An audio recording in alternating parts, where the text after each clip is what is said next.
a Super Bowl rematch is going down. One that is very, very, very, very personal to somebody on this panel, aka the one talking right now.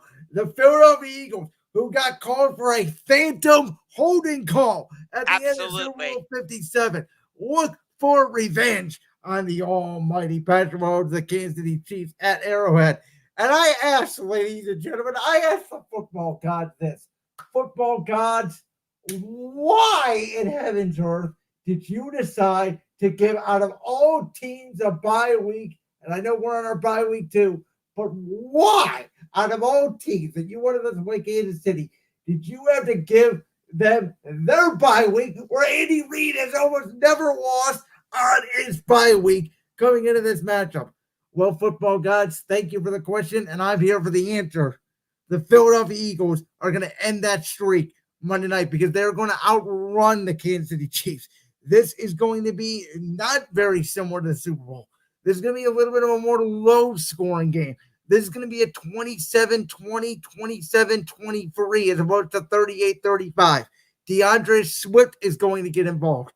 Jalen Hurts is going to throw for about 200 yards. And Jason Kelce is not going to be singing Shake It Off or Sparks Fly or whatever Taylor Swift meme song you want to put to your TV screen. We're going to be running the football, ball controlling Kansas City and getting our revenge as we go on our way to Super Bowl 58 to get our real revenge. And if you ask me sitting in this chair right now, Mr. Unger, not only is this a Super Bowl rematch, Super Bowl preview.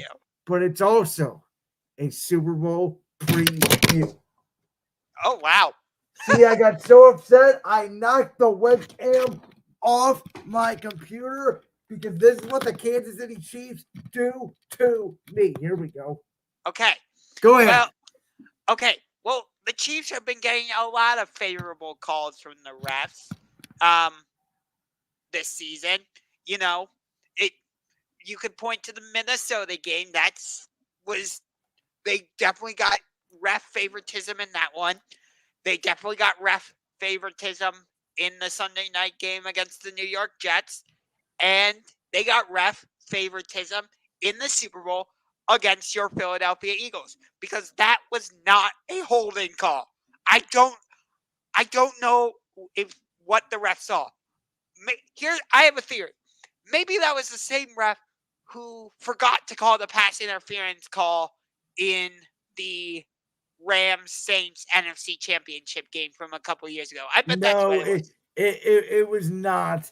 That referee in that game, I believe, was Jerome Boger. The referee in that game was Carl Shepard.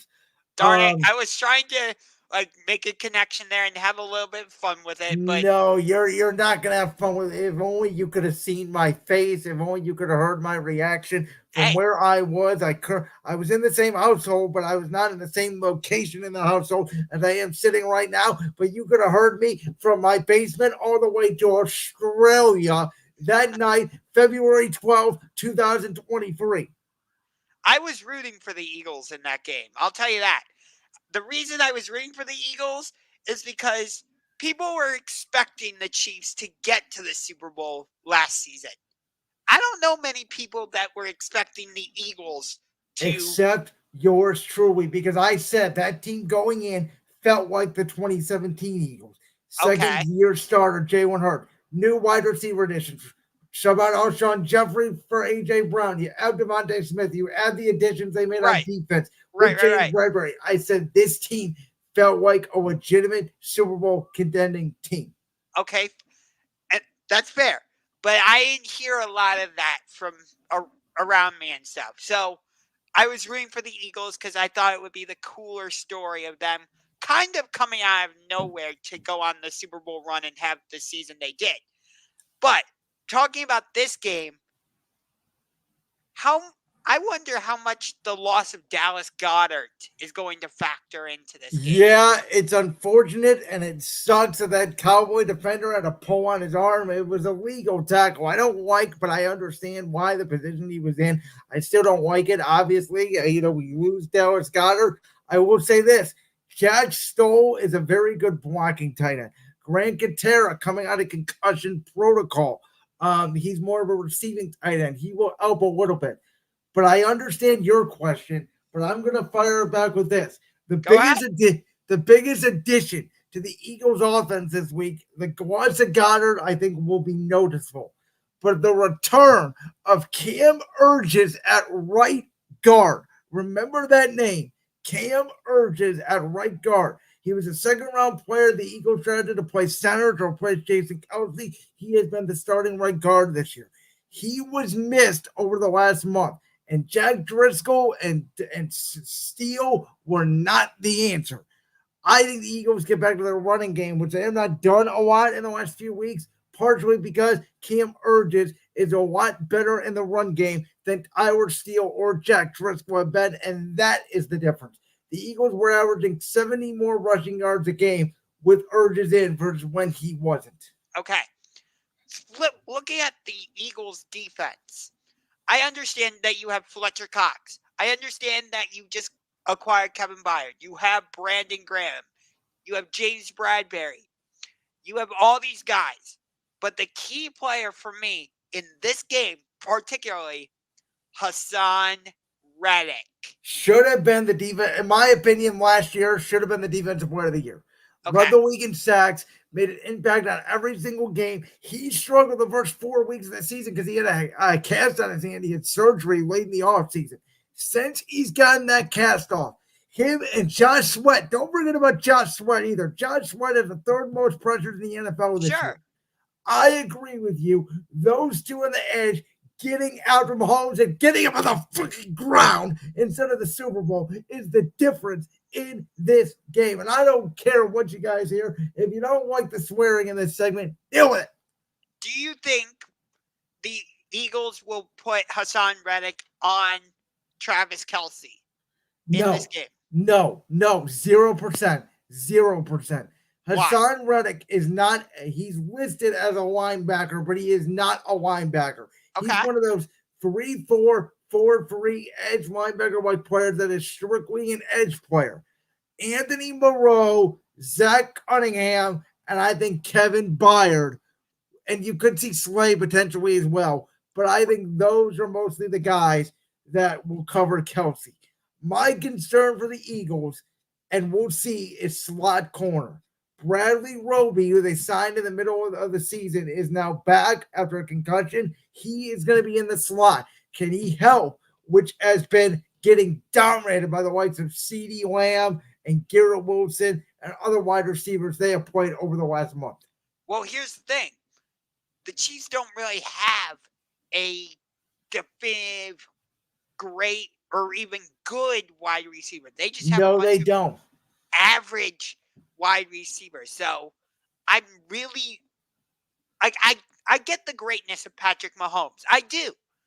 But I genuinely don't know how the Chiefs are doing it this season. I really don't know. Josh, I gave my score prediction 27. I'm going to say 27-23 Philly. Before we go to the other games that top our list for week 11, your score prediction. All right. Even though this game is in Arrowhead and Andy Reid is coming off of the bye week, I don't trust the Kansas City's receiving core. I do not. I trust Philadelphia's. So I am also going to go with the Eagles. I'm going to go a little bit higher scoring than you. Not much. I'm going to say Eagles win it by a touchdown, 31-24. And with that, our other top games that top the list for week 11. We already talked about two of them in depth for me. Obviously, Bengals, Ravens, Steelers, Browns. We talked about them at length earlier in the show. We talked about Jets, Bills earlier in the show. That has also made my list. I think this Sunday night game now, all of a sudden, with the Vikings and the Broncos, the Josh Dobbs story, Russell Wilson playing better for Denver. I think it's very interesting, very fascinating game. And can Antonio Pierce and those Las Vegas Raiders, I think there's a chance they get blown out by Miami.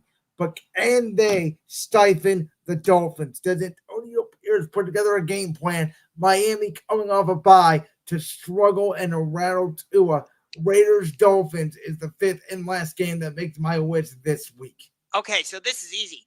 Number one for me is Steelers Browns because duh, I'm a Browns fan, and we can move to 7-3 and potentially move into first place in the AFC North.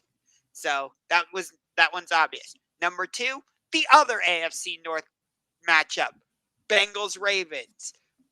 We've talked about this game at length. I don't really need to say any more about this.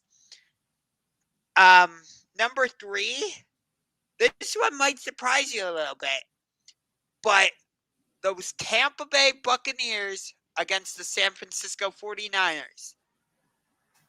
That's an interesting game to me. Tampa's trying to hang around in the NFC playoff picture. San Francisco looks like they got back to their winning ways. So I think that's going to be a very interesting matchup. San Francisco is favored by 11.5 in that game because I think part of that is because it's being played out in San Francisco. I agree with you about Jets Bills. And then for my last game, as much as I want to say Raiders Dolphins, I just feel like the Dolphins are like clicking on all cylinders, and the Raiders have gotten a couple cupcakes so far in the Giants and the Jets. So I'm not fully bought in on the Antonio Pierce storyline. So instead, oh boy, there's not a lot of other great games. Look at what we're seeing in real time, guys. Josh Ungar not doing his research and trying to pick the games in real time. Ha ha, you're so funny. Okay, how about this one? Chargers, Packers. To me, it has no. I can't watch Jordan Love. He's bad. Green Bay, it's just admitted. It's time. You know what's fascinating about this game? If Brandon Staley, I said this about the Bears game with Tyson Bagent. If Brandon Staley and the Chargers lose this game, Brandon Staley will not be allowed on the bus or the plane or whatever mode of transportation they use to get back to the hotel or get back that way, whatever you want to say. Fire him immediately. Well, okay. It's funny you say I wasn't doing my research. I knew I was going to pick Steelers, Browns. I knew I was going to pick Bengals, Ravens. And then I knew I was going to pick, huh? And I knew Bills. And I knew I was going to pick Jets, Bills. And I knew I was going to pick Buccaneers, 49ers. But the fifth game, I'm like, I don't really know. Like, I kept looking and I'm like, I don't see any other really intriguing games. I think San Francisco blows out Tampa myself. It's a gut feeling. Probably. Gut feeling. Like I said, I feel like Miami blows out Vegas. Gut feeling as well. But there's other side of the coin. I'm like, well, if they do this, they're going to turn over, slow the game down, yada, yada, yada.